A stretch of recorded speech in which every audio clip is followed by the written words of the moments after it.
just in case. Okay, so just to back up, we're going over a little bit of an introduction into what the test is like, and then we're going to talk about how to use the data. What we're looking at is the screening report. When teachers ask me, what are my results? How did my students do? The first place I suggest looking is at the screening report. Each of these colored bars represents a student. So if they are in green, that means their score was at or above benchmark. And in this case, that means that they achieved a 40th percentile rank or above. The blue students are students who are considered on watch. They're between the 25th and 40th percentile. The yellow are students in need of intervention. They're between the 10th and the 25th percentile. And the students in red are in need of urgent intervention. They are below the 10th percentile. And when I say percentile rank, I'm talking about comparing students to all of the other students that are in the same grade who took this administration around the whole country. We'll talk more about this report specifically and some of the other details you can get from it later. This is just kind of a little teaser so you can see what some of the data will look like. The main goal for today, as I started to say earlier, is not just collecting data, but using data, because we can test all we want, but unless we're going to take the information that we get from that assessment and use it in our instructional planning and to make instructional decisions, it's not really doing us any good, and it's really just a waste of time. So as we're looking at the test and thinking about the kind of information that the tests are going to give you, start to think about how you might use that and what that means to you and how you could use it to make decisions for your students. The test is most frequently used for what we call universal screening, meaning you'll give it to all of your students, ordinarily at least 3 times a year, sometimes 4, depending on the district, but at a minimum, fall, winter, and spring. And the information you get from that, again, as I said, is used to make instructional decisions and do instructional planning. In between those universal screening periods, sometimes teachers choose to give smaller groups of students the test more frequently for progress monitoring purposes, meaning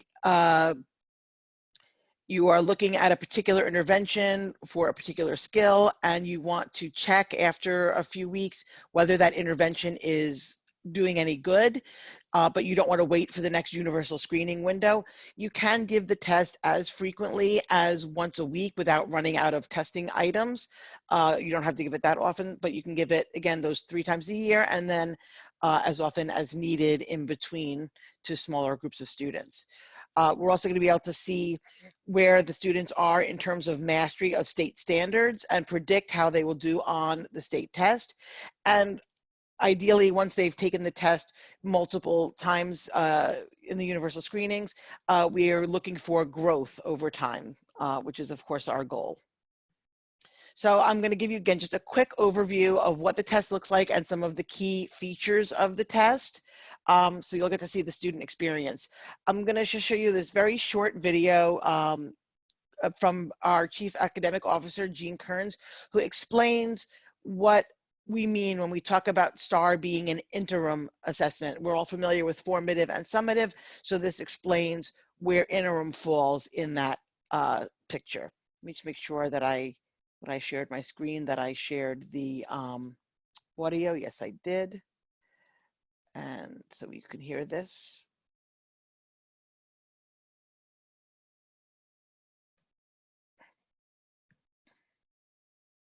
Hi, I'm Gene, and welcome to Assess Minutes, where we take a complex assessment topic and break it down to make it easily understandable, because minutes matter.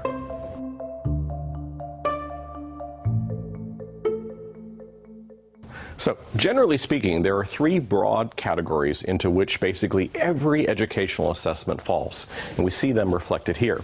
Summative assessments, such as high-stakes tests or other high accountability purpose types of things. On the other end of the continuum, we have formative assessments that occur typically at the classroom level, and in the middle, we have this newest name category, interim assessments. In attempting to contrast these 3 types, it's often to think of the following 3 factors. First of all, what what is the primary reason for that type of assessment? When does it occur? What is its place in time? And finally, who are the primary users? Let's begin with summative assessments. In terms of their primary purpose, the primary purpose there is program evaluation and high-stakes types of accountability. As a result, their place in time typically occurs at the end of the learning process. And their primary users are state, district, and federal educational leaders who are looking at these high-stakes pieces of data to determine how effective schools are being. On the other end of the continuum, we have the formative assessments. Their primary reason in that case is to provide information which is very closely linked to the fact that they occur while learning is happening. In fact, some researchers prefer to talk about formative assessment not even as a type of a particular assessment, but as a process that occurs all the time, using the phrases sometimes of day by day and minute by minute. The primary users of formative assessments are teachers and students. And one researcher in the field, Rick Stiggins, says we need to remember the student perspective in formative assessment because sometimes students are the most important users of assessment information in the classroom. So let's go back to the middle, the interim assessments. They have some of the qualities of both because they provide some of the normative data that we might see from a summative test. But unlike the summative tests, they occur throughout the year, producing information that schools can use to adapt their processes to improve.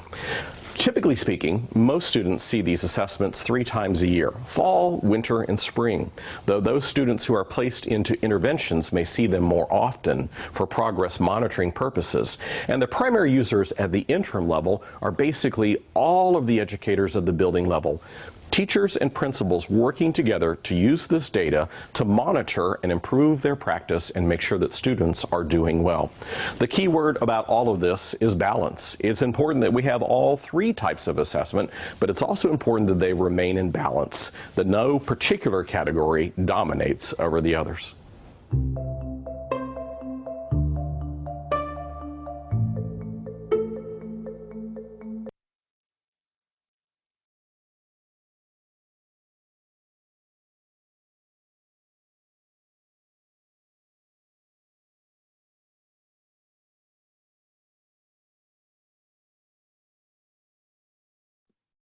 We can't hear you.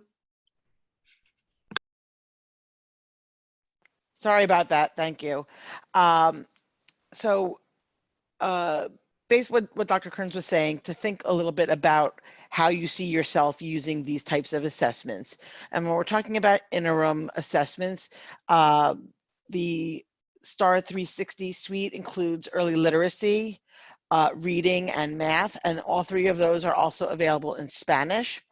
There's also a formative piece called STAR Custom. If you had a particular skill that you were really focused on and you didn't want to have to give the student the entire STAR test, STAR assessment, you could give them a 5 to 7 question skill check using STAR Custom, just focused on a specific skill. So looking at what it's like to take the test. It's a computer adaptive test, and I'll explain after what that means. So I'm going to go into the software as a student and show you what the test looks like. And is this group primarily math teachers or a combination of math and reading? Just so I know which test to show you. Math and reading. Math and reading? Okay, so we're going to be reading. Okay.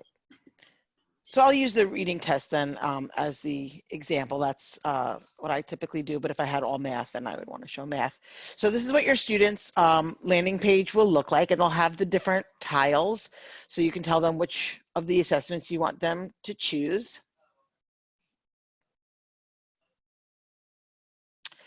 The monitor password is an optional feature that your district, you should discuss with your school or district administrators if and how they want you to use that.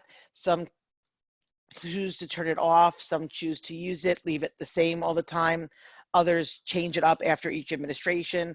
So again, you'll discuss how you want to do it. It starts with 3 practice items to make sure that the students are able to take the test. I didn't read it, so they're going to just choose the answers to the practice, and then it's going to tell them that the test is ready to begin. If they are unable to answer the practice properly, the test will abort and they will not be given the test. The first 10 items in reading are going to be vocabulary, and as they take the test, if they get the questions correct, you're going to notice that the questions are going to get more difficult. If they start to get questions wrong, I'm going to get some wrong. I want you to see that the questions will start to get easier.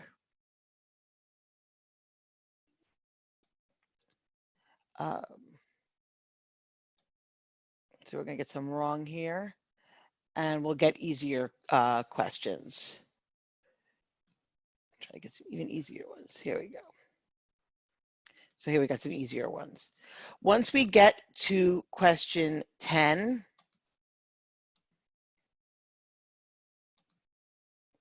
you'll see the type of question is going to change. Now we've gone from vocabulary to reading comprehension, and students will be given a longer amount of time, and I'll talk about time limits and extensions a little bit later on. If I do not answer, I want you to just wait and see what happens. Let me see if I can see the chat question. I'm still muted? That was from before. No, I'm not muted now. I just want you to wait and see what happens if the students are taking too long to answer.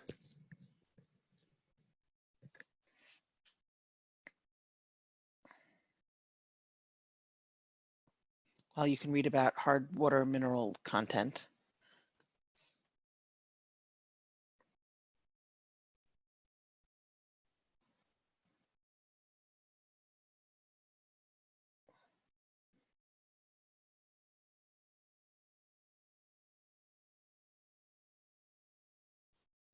Watch the area at the top where her name is.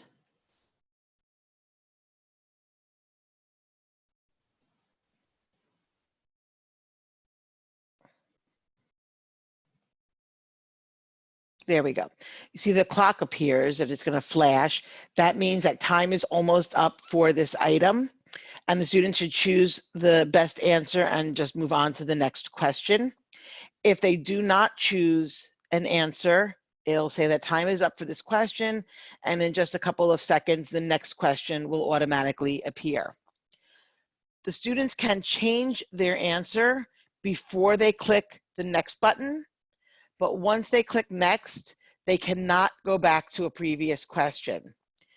If they need to stop the test for any reason, up here in the upper right-hand corner, it says stop test. If they need to use the bathroom or there's some other interruption, or if you're doing it in school and there's a fire alarm or whatever interruption. If they click stop test, when they try to take the test again, they'll have to start from the beginning. If they want to pause it and come back to it, they can click resume later. It will, if you're using a monitor password, it will ask them for the password. And they have up to 8 days to resume the test. You can see we're on item 13. So when they resume, they will still be on item 13, but they will get a different question. So if we click resume later, I must have mistyped it.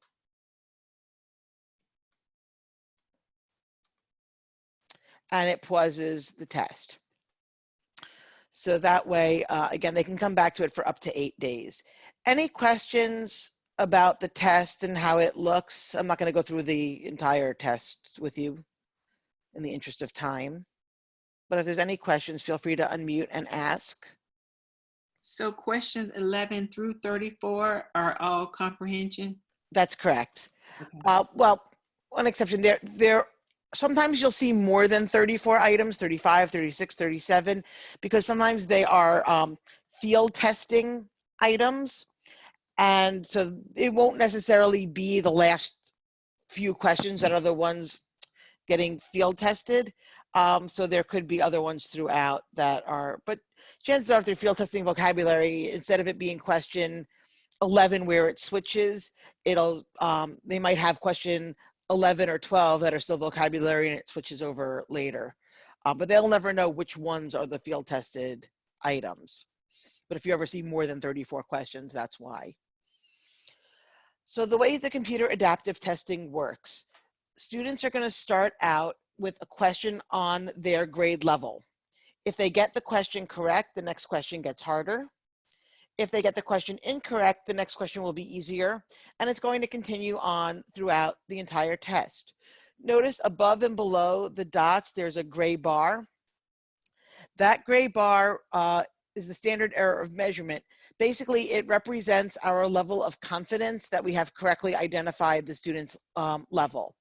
So you see in the beginning, the bar is quite large because we do not have confidence that we've yet identified the student's level. And as the student answers more items, the bar gets smaller and smaller because we're zeroing in on the level. And by the end of the test, we have quite a high confidence level that we have correctly identified that student's level. The reading and math, actually, let's go this way. So reading tests skills in 5 domains. As I said, there are 34 items, although again, you may occasionally see 2 to 3 additional ones. It's designed for students in grades 1 through 12. It can be given to younger students who have basic reading skills. But you're all junior high and high school, is that right? Math is going to test in 4 domains. Also 34 items, but the same caveat that you might see a few extra. And also grades 1 through 12, although it can be given to younger students as appropriate. We're not going to do early literacy, but let's talk about the time limits. Math, the students will have 3 minutes per item. If they get extended time in their IEPs, they can get up to double the amount of time. For STAR reading for your older students, they get 45 seconds for each of those first 10 questions, the vocabulary questions, and 90 seconds for the reading comprehension. If you give them extended time, they will get triple that. Questions about time limits? I'll show you later when we get into the software where to go to click if they get the extended time. The test is scored on what we call the enterprise scale, which is a 0 to 1400 range. That's for all the grade levels. So it's not like the SAT where everyone is trying to get the perfect score. Where you score along that continuum is going to vary. So a 2nd or 3rd grader is going to be at the lower end of the range, whereas a 9th or a 10th or 11th grader is going to be towards the higher end of the range. We're only comparing students to other students in the same grade. So each question on the test is given a value along that 0 to 1400 scale. And then once the student is given the test, they get what we call the scale score.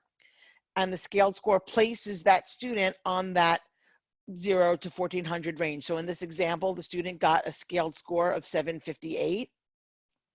And again, we compare them to all of the other students that are in their same grade, and that's how we get the percentile rank. Next, what we do is we take that score and we put the students into what we call the learning progression.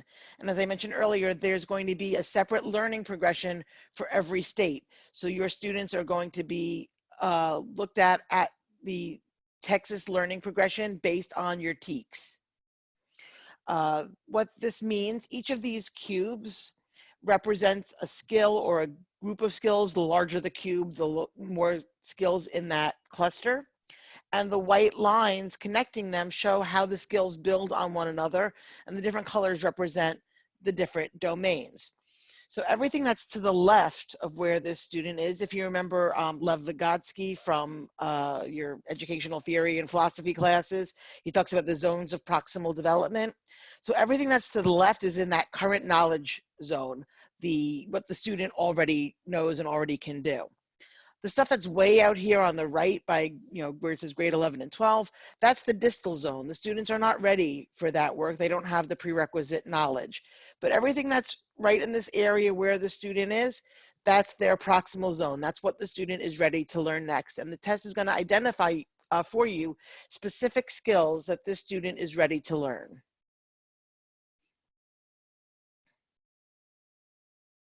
Once you've identified the skills that the student is ready to learn, there are instructional resources built into the software in a section called the Planner, where you can actually go in, find the resources, and assign them to the students through the Renaissance platform. Some of the materials are created by Renaissance, others are links to third-party websites, and you can go in and pick and choose which ones you want to use. We're also going to see where the student's mastery for each of those skills falls. Is it not yet mastered, developing, or already mastered? And again, based specifically on your TEKS. And using that, we can predict how the students will likely perform on the state test. And I believe yours is also the STAR, but with 2 A's. So I have to remember to say Renaissance STAR so that we don't get it confused with the Texas STAR. So that's what that scaled score means. Any questions about that so far? This is just going to go through it again about early literacy. Any questions about the test and how it's scored? Okay, I'm going to go back now to my original topic about using data, and we are later going to get to the Fidelity piece about how to make sure that you're giving the test in such a way to get the best results possible. So some of this might be repetitive. I'll skip over the parts I've already covered. I already told you about me. We already looked at our mission, and we already talked about support and using data. So that's what we're going to talk about now, about the developing a data culture and how to look at your results and discuss them and make goals and plans.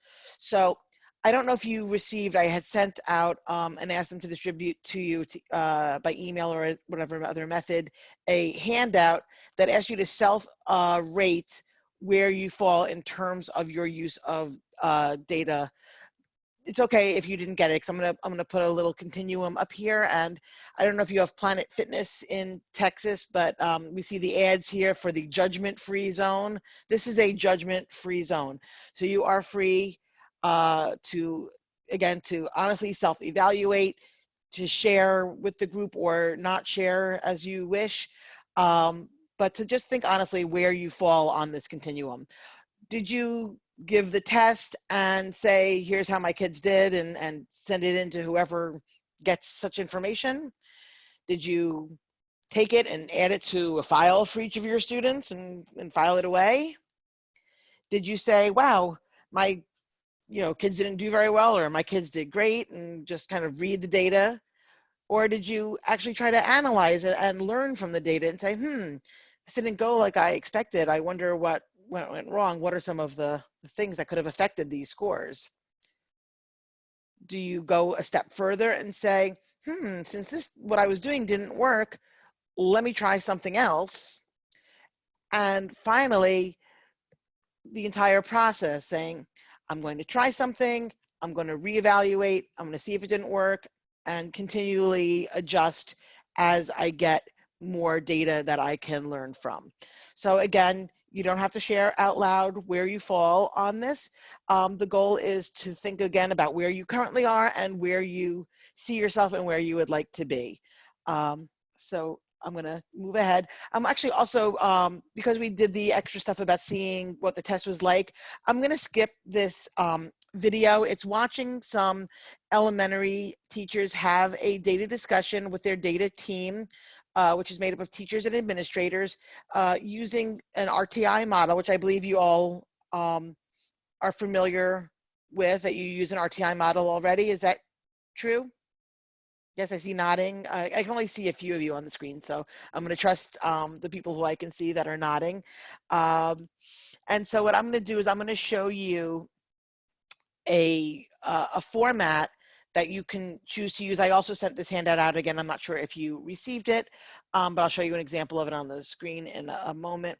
And I'm going to go step you through the different parts of this form in thinking about how you might choose to have a data conversation. Again, having taught high school and middle school, I know that the most challenging part is finding that common planning time when you could have these kinds of conversations. So that's, the first goal is to just figure out when and how are we going to do this, but this is going to give you some suggestions of some of the topics that you might consider discussing and some of the ways that you could consider analyzing the data. And again, please feel free to interrupt me with any questions or comments that you want to share. So let's take a closer look. Again, I'm going to zero in on different sections of this. You wouldn't necessarily have all of this. These are just examples of some of the kinds of things you might consider. So the first thing you're going to do is establish a goal. What is the question I'm looking to answer? Am I looking at my lowest performing kids and trying to figure out who is most in need of intervention? Am I looking at my higher achieving kids and figuring out how to keep them there and keep them growing? That often falls through the cracks sometimes. We look at the kids in the green, we say, oh, they did fine. But if they don't continue to grow, if that scaled score does not continue to increase, their percentile rank is going to drop, and you're gonna have kids who were at or above benchmark and later in the year find them on watch or in need of intervention. So we need to make sure that we're looking out for the needs of all of our kids at every level of performance. Maybe you're just looking to set overall goals for the year, especially after your fall administration. The first time you look at the data, you might just say, okay, here's my starting point. Where do I want to be by the end of the year? So, and then you're going to gather data. So once you have your question that you're trying to answer, you need to decide which reports are you going to be looking at and which report you're going to choose. Again, it's depending what information you need. There are many reports available. Today, we're going to be looking at some of the most commonly used ones, like the screening report that I kind of showed you a little preview of, the diagnostic report, the summary report, my personal favorite, the instructional planning report. I will not be, some of the question just came in the chat, will we be getting this information via PowerPoint? And the answer is no, I don't share the slides, but right now this is being recorded. And if I get the appropriate permissions, it'll be posted for 60 days and you'll be sent a link where you can access this. If you want to take some, pictures of the screens or some screenshots, let's just say I have no way of knowing that you did that. Of course, that just got recorded, but it's all good. So anyway, so those are some of the most common reports that we're going to look at. And there are many others as well. We're just going to kind of scratch the surface a little bit today. So once we have our report that we're going to look at, we're going to see what does the data show. And again, these questions are going to vary which questions you're asking and discussing based on what your initial question was and which report you're looking at. But you want to see, am I happy with these results? What results do I most want to change? From a higher level point of view, do some grades appear to have more issues than others? You can look at a test activity report just to make sure that all of your students who were supposed to test took the test. Whether some students need to take the test again because they, rushed through and just clicked anything and didn't really try their best or had a bad day. And you want to have them test again if you don't feel the results were valid. So again, you've got a variety of different questions here that the data shows. But then you also want to go a step further and say, not just what does it show, but what does it mean? Like the first question on the list, for example, do all of the students represented by the lowest level actually need that urgent intervention? You might see a student on that list of urgent intervention and say, wow, that student's normally, doing much better. Why are they on this list? And then you find out that their cat died the night before the test, or that they didn't feel well or something like that. So you want to question and explore the validity of that data, kind of a reality check. Does this make sense? Again, how will you address the needs of kids at various levels? What support will I provide? Maybe students aren't getting intervention in the sense that they don't have an IEP or a 504, but yet clearly they need something. So what resources are available for that? So you want to, again, think in terms of the students and their needs, and also in terms of your available resources and what you are actually capable of providing. So some of the alternatives, what are we going to do now faced with what we have learned? Do we need to retest some students, or were some students not tested? Do we need to look at other benchmarks? The example I showed you earlier started with at or above benchmark being at the 40th percentile rank. For the state, usually the percentile rank that's considered proficient or advanced proficient is much higher. So take a look at the data through a few different lenses and see how that affects the data. Questioning, was it administered with Fidelity? Do we need to retest certain students? What is your main goal? What do you want to do? Are we setting a goal now for the school year and some interim goals between now and then? Are we just doing something immediate in the short term? So again, are we thinking short term, midterm, long term? Are we strengthening our instruction overall? Do we need to go back and look at those standards and make sure that they're being addressed in our lesson plans? Or is it, a big universal situation like that? Or is it a much more short-term, smaller kind of goal? And then how will you know if you've met these goals? Am I going to wait till the winter screening to reassess these students? Am I going to be assessing them in between, after a week, a month, a quarter? How often, what am I going to do to see if I'm meeting my goals or if I need to make changes? Any questions about any of that so far? Did that all kind of make sense? Does that fit with what you're used to in your RTI model?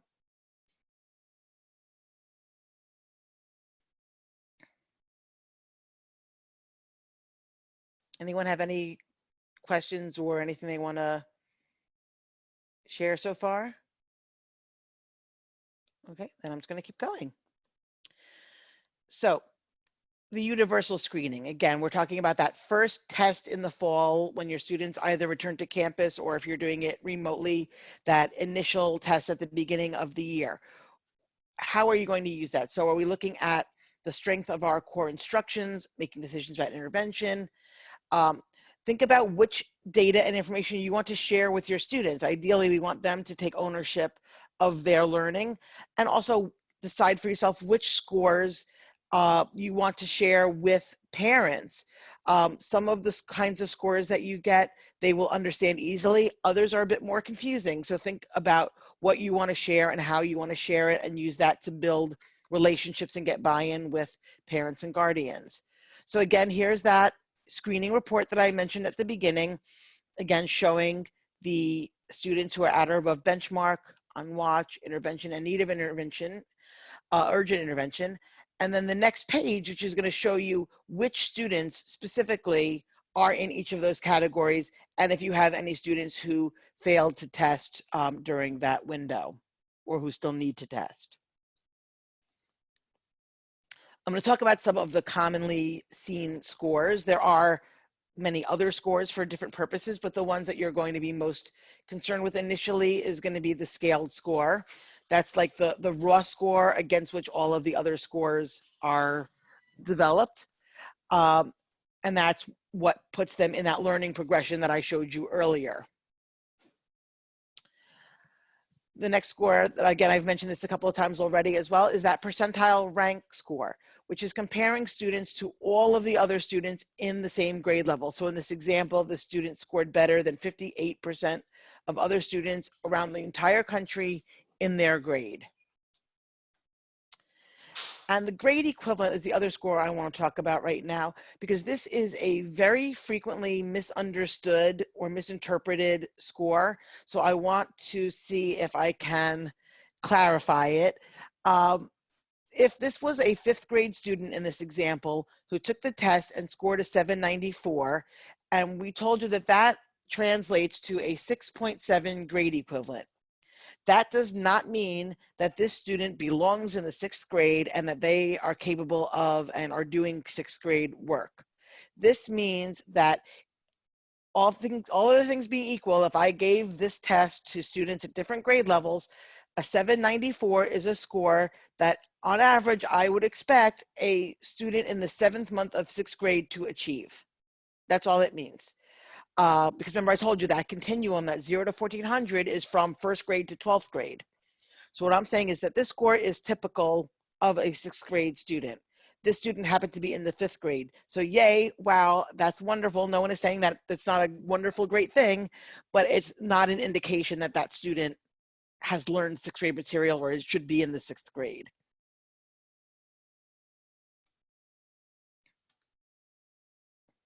between the IRL is the instructional reading level. So that has more to do with their ZPD and their Lexile, with the level they should be reading.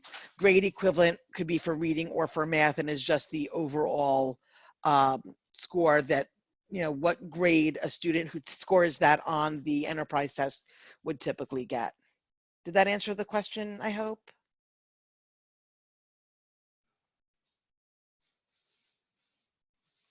Okay, I'm going to assume that will answer the question, and hopefully and move on. If that did not answer the question and you need more clarification, please, you know, feel free to unmute and ask. I mentioned before, those 4 levels into which the students will be divided are those at or above benchmark, on watch, in need of intervention, or urgent intervention. And as I also mentioned, you can customize. So the default district benchmarks are the ones that I mentioned earlier: 40, 25 to 40, 10 to 25, and below 10. State benchmarks, again, are going to vary from state to state, usually at a much higher level in most cases, but you can customize benchmarks for your school and for your district. I'm going to show you where you can get a resource called Enterprise Benchmarks and Cut Scores, where you can see typical scores for fall, winter, and spring for different grade levels at different percentile ranks, and decide based on how your students are doing or what your goals are, where you want to set your benchmark cutoffs for your school or your district. So how did your students perform? So once you've given, and we're not going to be able to answer these questions now since you haven't given your test yet, but again, if you want to, you could take a screenshot, but actually on your screening report, between that chart and the list of the individual students, it actually has some of these questions that you'll want to think about as you're going over your data. Am I happy with the number of students in that highest level? Which students who are just kind of squeaking by am I worried about and want to make sure that they don't drop off? Which students kind of just missed it and need something to boost them up and get them over that finish line? And are all the students in that lowest category in need of urgent intervention? Are some of them getting special education services? Do some of them need to be evaluated for special education services? Do some of them just not really belong in that category and had an off day when they did the test? Then thinking ahead, looking at the fall report and your baseline where you're beginning the year, what do you want this chart to look like by the end of the year? What does the percent of students who are currently achieving tell me about the effectiveness of my core instruction? Do I have a majority of my students who are performing at or above benchmark? If I have a majority who are not, what is that, again, what is that saying about the standards that we're trying to meet and how well we're doing it? Again, when I switch it from district to state, or from district or state to school, how does that affect how many of my students are in each of those groups? And what about demographic groups? Are we meeting the needs of different groups equally? Talking about grouping, and if you don't know how to group students in the software, I will show you that. My favorite word in the English language is purposeful. So when it comes to grouping students and creating student groups, I always say you cannot do it wrong, but it has to be purposeful. It needs to make sense to you and have a reason why you're choosing to make those groups. What are you going to do with those groups? How are those groups going to affect your instruction? And how can you use the STAR screening data to help you create those groups? And I will be showing you that as well. Do I have any administrators in this group? Remember, I can't see you all, so if you're going to answer me, you need to unmute. Yes, you do. I do. So here are some questions that administrators want to consider. Again, administrators should be part of those data teams. This is not, send your teachers out and it's all on them. So what are your goals? Because you, as an administrator, see the bigger picture. So what are your goals for the school or for each grade level? Again, looking at the effectiveness of that core instruction, looking at the district compared to school, compared to state benchmarks and your different demographic groups. And again, looking at that bigger picture, are there certain grades that you're more concerned about than others in terms of thinking about meeting different standards or reallocating your resources?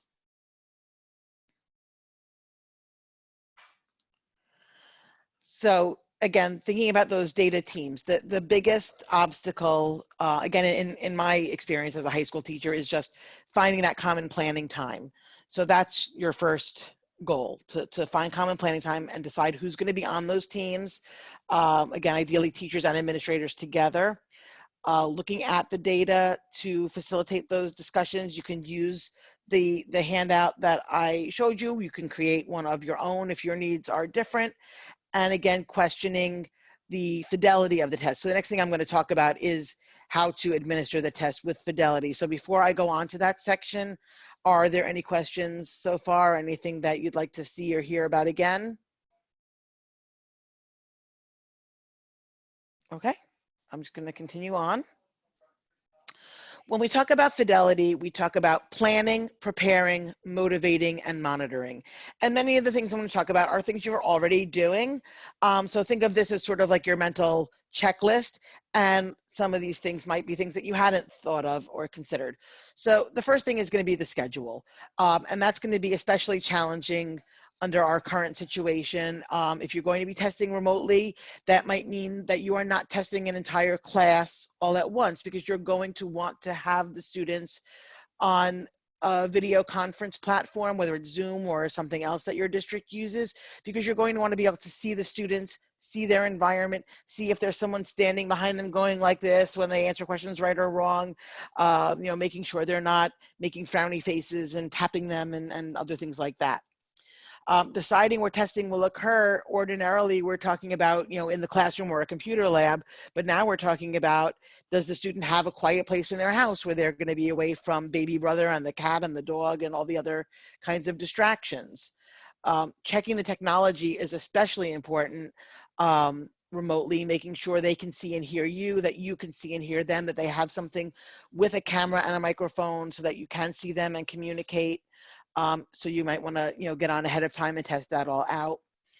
You don't want to do the star reading and star math back to back, generally speaking, preferably not even on the same day. And then this usually has to do more with when they're in school, having a plan for what they should do after the test, making it something that's not quite so appealing that they want to hurry up and finish the test so they can go and do whatever the next thing is, but something that they can have to keep them quiet while everyone else is finishing. Probably less of an issue when they're doing it remotely.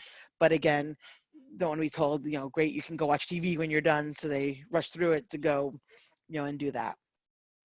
Some decisions you need to make, again, about the monitor password. Are you using one? If so, how are you using it? Which students have IEPs or 504s and get extended time, making sure you go into the software ahead of time, and I will show you where to go to set that up. Math does have an audio option, so if you have students who, again, in their IEP or their 504, that tests can be read to them. For math, we can do that. For the reading test, we cannot, and that's because we're testing for their independent reading level. So if the test is being read to them, we're going to get an invalid result. It's going to defeat the purpose. Because this is a diagnostic test, not a summative test, we are not violating any laws or guidelines or anything by not having the test read to them. But keep that in mind, especially if a parent complains or says something, make sure that you're communicating with the parents ahead of time. That's actually gonna be on the next slide, about what this test is for. So making sure when we're preparing students and families that they know that this is not a test they could have studied for. This is not a test that's going on their report cards, that this is a diagnostic test that's going to help you know what they already know, what they're ready to learn next. Especially for some of your high achieving students, they are not accustomed to getting questions that they don't know how to do or that they have not yet learned. And for some of them, that can cause a lot of anxiety. So make sure they know that not only is it likely, but it is definite they will be seeing questions that they either have not yet learned or that they do not know how to do. And that is normal and expected. In fact, if they don't get any that they don't know how to do, then they didn't do it right. They should all get at least one question that they are not able to do, because we want to see where that ceiling is for that student. So make sure they understand that. Make sure the parents, know that as well. Make sure those taking the math have paper and pencil. They can work out their problems. Make sure you've gone over with them what the remote testing is, what things parents can and cannot help with. They can help with getting students logged in. They can help with that monitor password if students need help. They cannot help them answer any of the questions. Our mantra is the best help is no help. So repeat that ad nauseum until the parents get it and the students get it. So again, instructions, what to do if they're done. Are you okay if they log off and leave? Do you want them to stay there? Make sure they've gone to the bathroom, gotten something to eat. For each test, for reading and for math, there is an administration manual, and I'm going to show you in the software where to find it. And I'm also going to show you where to find an additional manual for best practices for remote testing, and then you can take the two and kind of adapt them and merge them to your own specific needs and situation. Again, ideally, we want students to be motivated on their own to do their best, to develop a growth mindset. Rather than if you go up 20 points, you get a lollipop. We want it to be about them wanting to improve and wanting to do their best and show you what they can do. Again, remind them they couldn't have studied for this and why they're testing, and that we want them to take their time and do their best. On the other side of the coin, we also don't want them to sit there and agonize if they don't know something.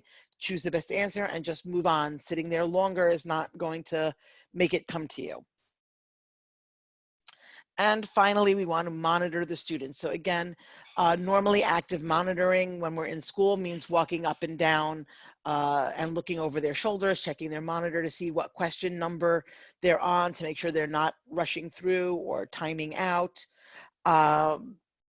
And sometimes you might have other monitors to help you. In this case, again, it could be a parent or a grandparent or a babysitter, making sure that they know how to help with logging in or any other issues. Again, they should, if the student asks for help on a question, the monitor should just tell them, choose the best answer and move on. I can't help you.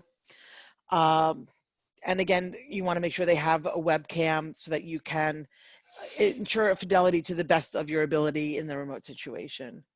Any questions on the fidelity piece right now? I have a quick question. Yes. I saw earlier that you said SPED students with IEPs with extra time, they can use the extra time on the screener? Yep. I'm going to show you exactly where you can go in the software to give them the extra time. Actually, Okay. In GPISD, when we do the initial screener at the beginning of the year, we do not let them use any instructional aids. After that, it's your administration's choice usually to turn it on, but at the beginning, GPISD usually does not do that. Okay, so that's a local decision Okay, then thank as you. well, but the ability exists.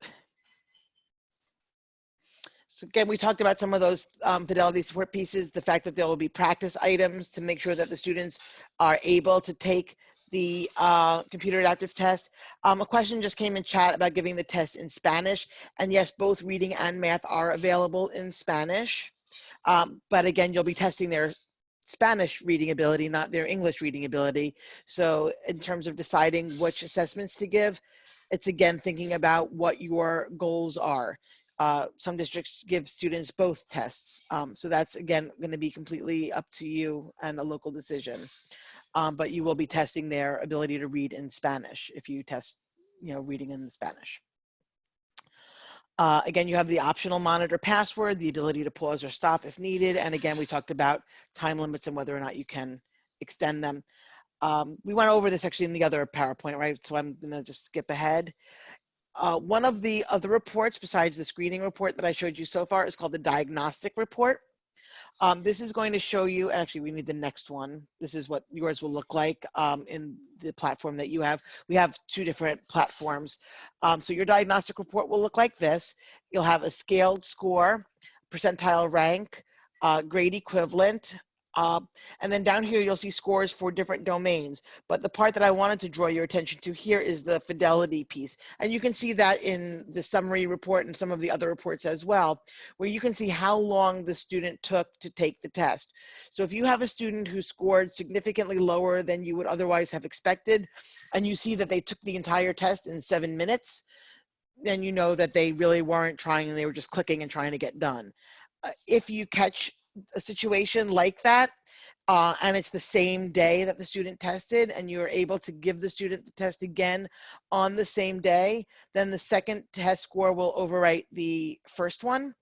If it's the next day or a few days later, then you will have both scores. I believe administrators can go in and delete a score, but you will have both scores. Okay, so what I want to do at this point now is go into the software and show you all of these things that I keep saying I'm going to show you later. And then we can come back to some of these other topics with whatever time is remaining. Can we, oh yes, the questions will be different. Again, they'll start off on the same level, but they will get different questions if you test them a second time. Yes, thank you for asking. So I'm going to go click here. Let me go back to the software. This time I'm going to go in as a teacher.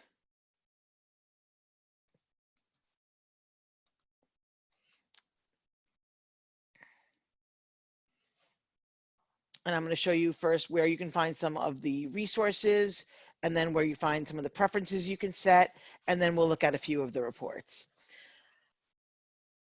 When you click on either reading or math, whichever is your preference, you can come down to the very bottom. It says resources. The first thing that you see at the top is that reading test administration manual. If you're in math, you'll see the math test administration manual, and there are some for Spanish as well. So you can click that, you can see what that looks like, and it will go through and give you, you can see it's very comprehensive. It will give you different information, planning, preparing, the procedure, down to a verbatim script that you can read to the students. Let me show you the website for, and I'll put it into the chat for Renaissance at Home.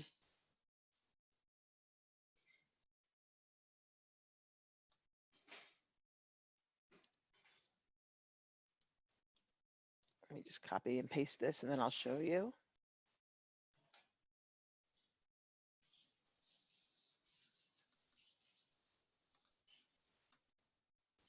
Okay, so this website, I'm already in the educator page. If you just go to Renaissance at Home, where it says all resources, it'll say for educators, parent resources. So you'll click for educators and then scroll down, and you can choose STAR assessments.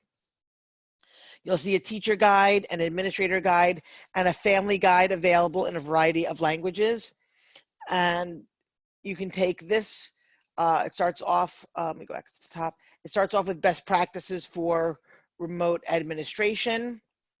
And then it goes down again to that the login instructions and then the administration script. So again, I would take the two different versions and pick and choose and kind of cut and paste to make something that's going to work for you, you know, dependent on whatever your specific situation is, whether the students are in school or at home or half and half, and however you're planning your administration.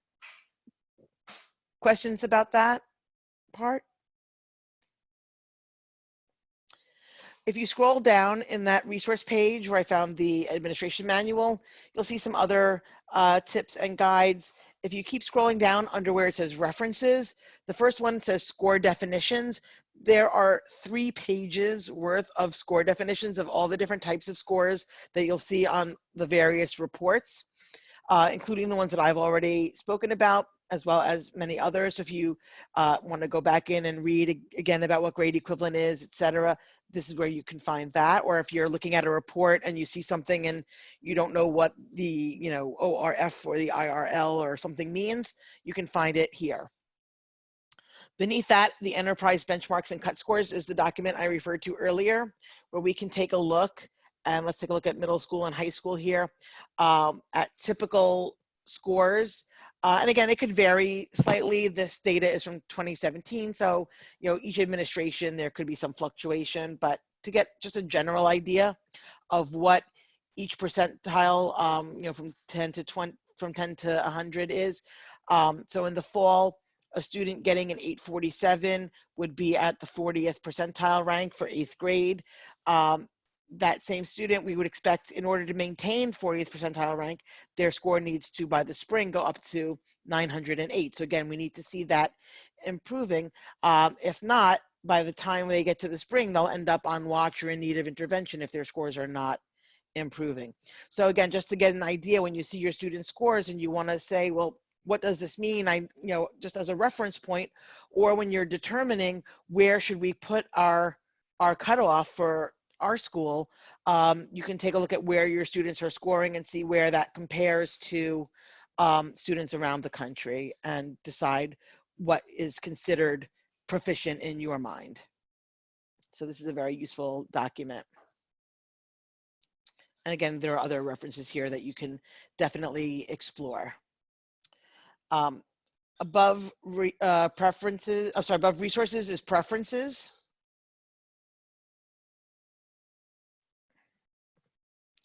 And this is where you can make some of those adjustments about whether or not you're using a monitor password, whether or not there's extended time or audio.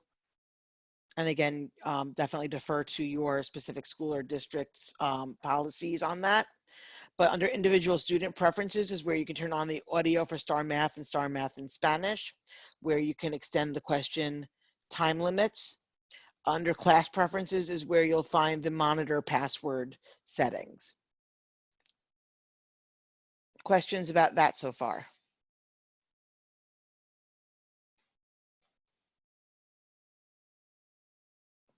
On the home screen, we have the live chat button here at the top. So if you have a question that you need an answer to right away and you couldn't find it in help, if you click on that, a person will come on and it'll be, a typed chat, kind of like when you check in with Land's End to see if the shorts on page 12 match the shirt on page 30, and you want them to look for you, and they chat back and forth with you, so you can get some help right in the moment. I have to chat. I'm not sure exactly. The question in chat was, is it active after hours? I don't know exactly what the hours are that it's available, but I can check on that for you. I know it's not 24/7, but I believe it's longer than just your typical school day. When you go again back to reading or math, or over here where it says reports, you can go to any of those three places and click on reports.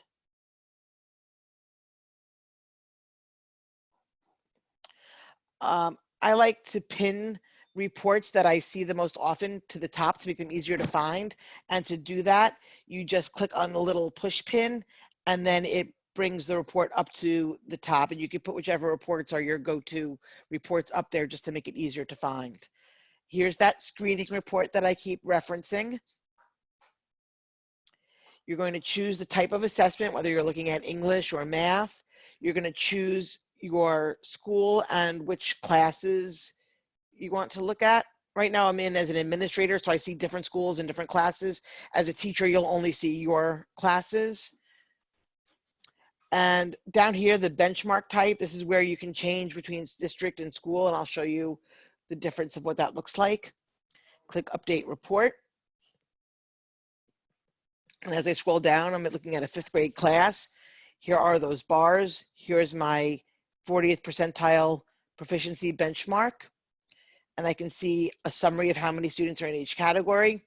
Here are those questions that I told you. They'll be there that you can use to think about the data and what it means. And then your list of individual students at each level and who has not taken a test. If I were to change this from district to state, this happens to be Wisconsin because that's where the company is located, but when you do it, it'll be Texas.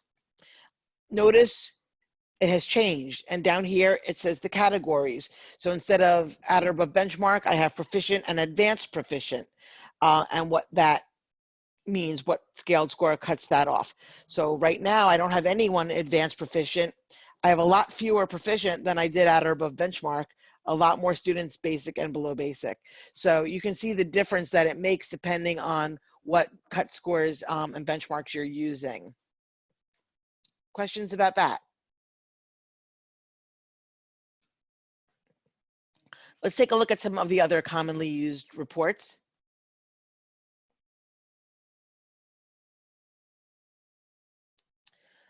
I want to show you the summary report. So the two reports that I go to when someone says, how did they do? What are the results? You can either look at the screening report that I just showed you, or the summary report is going to have a lot of the same information in a slightly different format. So again, I'm going to choose which classes I want to look at. And you have the choice of showing or omitting that grade equivalent, because again, it is very confusing. So a lot of times people just, prefer not to even bother with it, if it's not providing you useful information. So you come down here. Now for each student, I still have their scaled score, their percentile rank, their grade equivalent, their Lexile range, but I have this column, duration. That's how long they took to take the test. So I can see again whether or not I think the test was taken with Fidelity. Where did I go to get the summary report? Let me go back and I will show you again.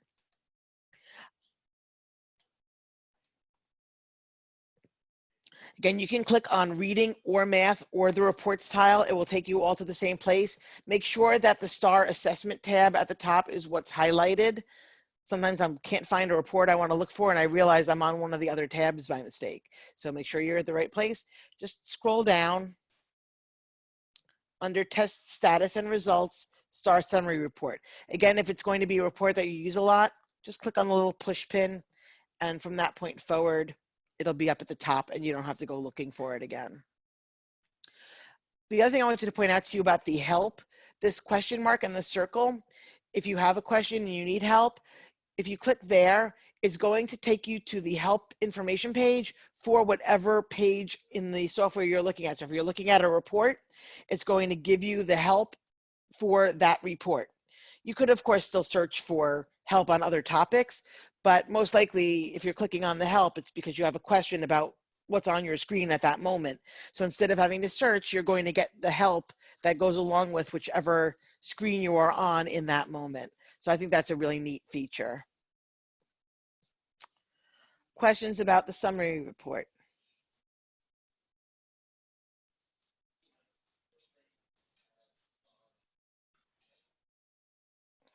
Next, reports. I want to show you my other favorite report right now, and that's the instructional planning report.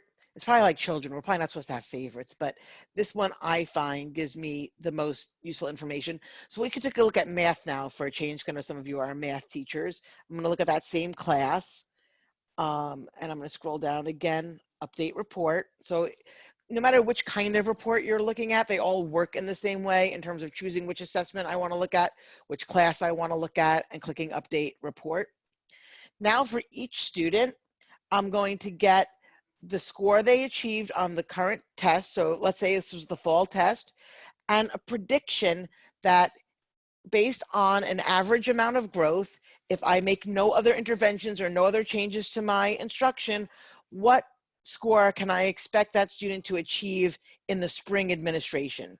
So by the end of the year, I would project that this student would go from a 381 to a 499 if I do nothing else differently in an effort to increase it. Again, this is based on Wisconsin standards. Yours will automatically say Texas. As I scroll down, I'm getting in each domain, what specific skills is this student ready to learn next? And notice some of them are labeled as focus skills. We know that in the scheme of life, there's not enough time to do everything, and especially in our current topsy-turvy situation, Students may have missed out on some skills they would ordinarily have gotten last spring. You may have less time now if you're working on an altered kind of schedule. So if you're picking and choosing, you're going to want to spend the most time on those focus skills. When I showed you that learning progression and had those white spokes connecting skills together, the skills with the most spokes, you know, the most things that build on them are those focus skills. So those would be where you want to concentrate your energy with your limited amount of time. And I want to show you another website that we've created, and I'll put it into the chat as well. And the focus skills have always been in the software all along, like I just showed you, but we've now, because of the COVID slide and everyone's concerns, they've actually made the focus skills available to the public.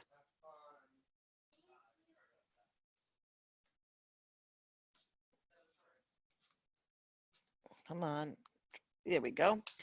And you can search by state. So I'm going to come down here, and I've chosen Texas from the drop-down menu. You could choose reading or math. And there are different formats that the graph can take. I'm going to go to this type first. And I can see by grade how many focus skills there are for each grade. Usually for language arts, the majority of the focus skills are kindergarten and first grade. For math, you'll see they're more in algebra and geometry. But if I click on, you can see the colors on these bars correspond to the domains here on the left. And if I click on view focus skills,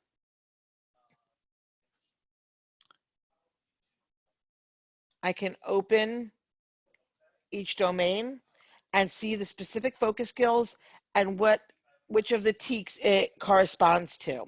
So again, if you're looking for specific TEKs, you can find them this way, and how the focus skills that you saw in your instructional planning report correspond to your TEKs. So I think that this is a super helpful resource. And again, you can look at it in this form, or there's a different graph type that kind of shows how the different skills build over time, which skills are only in the younger grades, which skills are only in the higher grades, and which ones kind of build throughout based on the different domains. And I can do the same thing for math.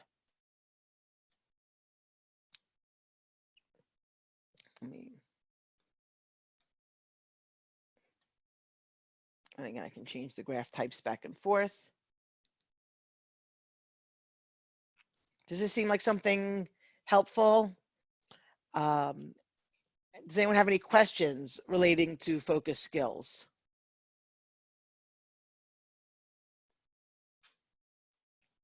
Okay, so I'm going to go back to the software now.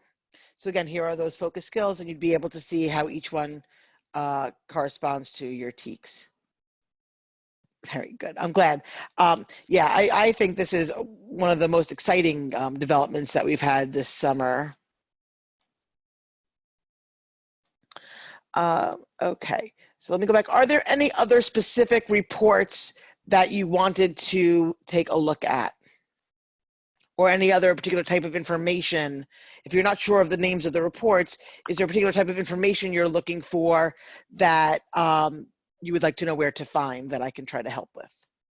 Stacy, at the very beginning, you said something about a planner where we could assign activities to students. Yes. And then one other question I had, at the beginning, you also said something about a skill check, if we wanted to focus on just asking questions on a certain skill. Yep, that's in custom. I'm just logging into a different account because I don't see the planner on that account. And I want to see if it's on this one. Here, it's on this one. So if you have Planner as part of your subscription, which I'm betting that you probably do, you'll have a tile here that says Planner. And the custom actually works similarly to the planner as well. You just click New Plan, select students, and if you don't know how to create groups of students, I can show you that as well. But let's say we were doing the 10th grade class. Here I just have whole class as an option because I haven't created groups, but if you've created groups, if you've got the red group and the blue group or however you called your groups, you could choose a specific group to look at instead of your entire class as you're doing this.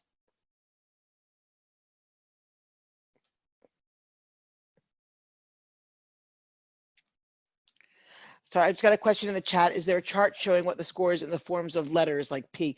When you say letters, do you mean like the Fontes and Pinnell guided reading letters? That was Rick that asked that. Is that what you're referring No, to? they I charted all my IRL scores from all the different tests last year, and they're in the form of 3.4 or 6.2 or whatever. But every once in a while, I'll have one that is a P or a PH.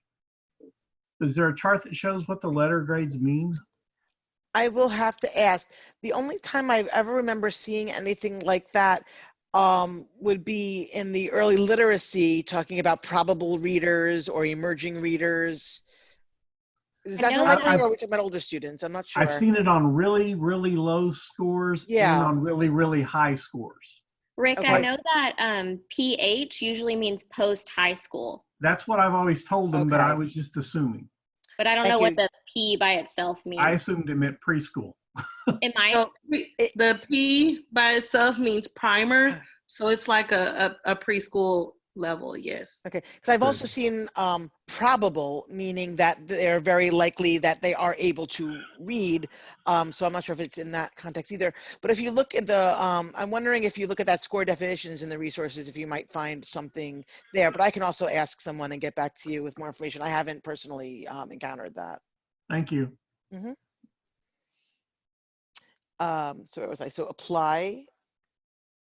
You're going to once again choose whether you're doing a reading plan or a math plan. You have to choose the dates that you're going to be assigning this plan or using the plan, and you have to give it a name. And I'm going to just call it sample.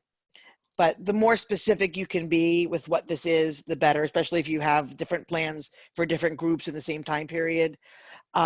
So what it's going to do is it's going to take, if you have more than one student at a time that you're looking at, it's going to take the median score for that group of students, and it's going to base the skills on that group of students. So I'm going to come down here and say, these are the recommended skills that students with this median score should work on next.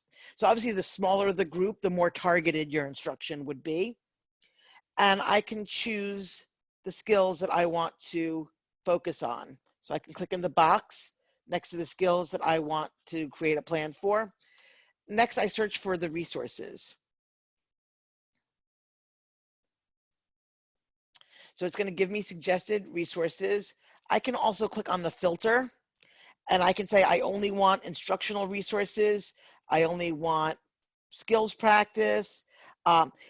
In Star Custom, which again works similarly to this, this is where the you would just see those custom skill checks, and those would be those checks that I was talking about at the beginning, where it'd be a 5 or a 7 question item.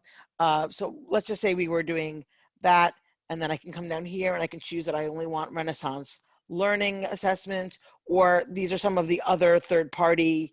Some of them you have to have a subscription for, but again, you can pick and choose the ones that you trust that you want to use, and click apply. And so I can preview and see what the assessment is going to look like. And in custom, you can also create your own questions. This one has 7 questions, so that means it'll usually has 5 multiple choice and 2 open-ended. So I've got the close preview. So if I want to add that to my plan, I just click add, decide what day I want to assign that, and then review. I'll be able to see my plan. Some of the resources in the planner are teacher facing, and they'll show up here under teacher resources. Others are student facing, and they'll show up either under assessments or student assignments. And then when you're satisfied with your plan, you can click create assignment, and continue, and then it will be assigned. And when your students log in, on the right side of their screen, they'll see assignments and they can click on it. It won't show up until that day, so they won't see it until the day that you've assigned it. I hope that helped. Do you want to see how to group the students? Is that something that would be helpful? Okay, because again, I'm not sure who knows what you're all at different levels. Let me go back home. Again, in either reading or math, if you click on record book, this is another place, by the way, that you can go just to see the results, you know, in the short term. It's not a report per se, but you'll be able to see a list of your students and their most recent scores. This demo account doesn't, not everyone has taken a test like the other one, but you can see the few that have how they scored.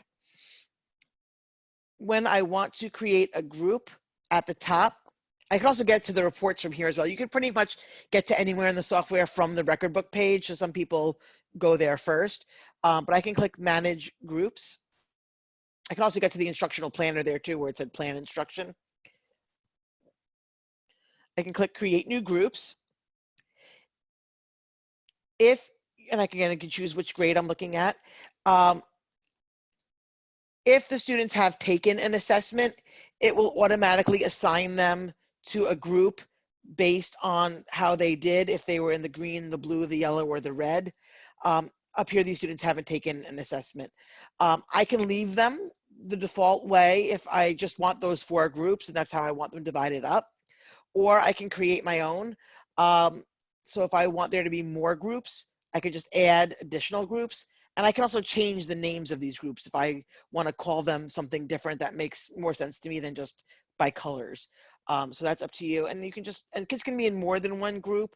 So again, depending on the different purposes of the different groups, maybe it's by looking at the instructional planning report, you're putting kids into groups based on kids who need to work on the same skills, and then you're going to assign skill checks that way. So they can be in multiple groups or just one group. And then when you're done, just make sure that you click save.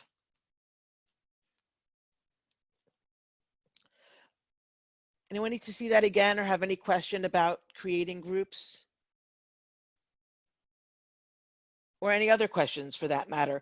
We've got a little bit more than 5 minutes left. And again, I want to make sure that I've answered all your questions and expectations and met your needs for this before I go on to just a little, you know, ending reflection. And How do we get access to the recording? Will it be emailed out to us? I believe it'll be hosted in Renaissance U for 60 days, but I'm new to the recording. In the past, we haven't recorded our sessions, but they've made some exceptions with the situations that we're in.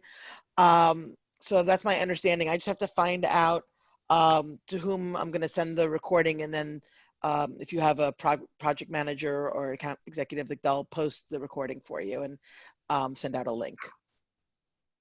Thank you. Mm-hmm. Other questions, concerns, things you want to share? Okay, so I'm going to go back to the PowerPoint and just going to jump ahead to the end.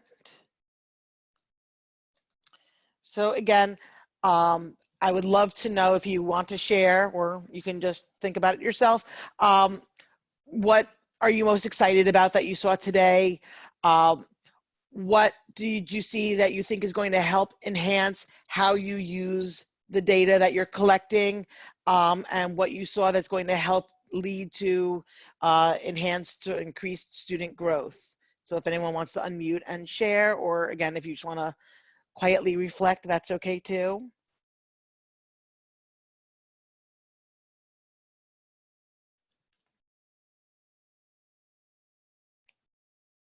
Focus skills, yes.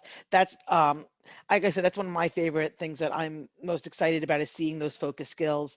The idea of the planner, someone said, yes, the planner is really helpful to be able to assign things to the students right through the software. Again, especially when they're remote, the grouping, the planner, or focus skills. Yeah, exactly. So the more, I think what I'm hearing from you or feeling from you is that the more we can target our instruction and differentiate our instruction, the more we can help in terms of student growth. Because again, just like I had people in this group today who needed more of an introduction and others who were ready for something more advanced, your students are the same, right? You've got some students who are ready for one thing and others who are ready for something else. And the more we can differentiate for that, the better use we're making of the limited time we have with them, and the better chance we have that they're going to grow.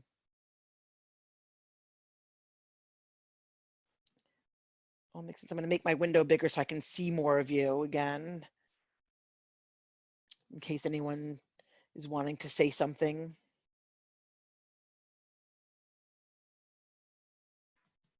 And a nice big group today, 49 of us now. Okay. I'm just going to go ahead again and show you. I told you that at the end I was going to put the information back up in terms of help. Remember, again, you have all of the help that you get by clicking the circle with the question mark on any of the pages. You have the live chat. You have this email address. You have the phone number. And then you also have my email here as well. And you can email me if you have a question. I'd be more than happy to respond or find out the answers if I don't know. And I am going to go ahead and stop the recording.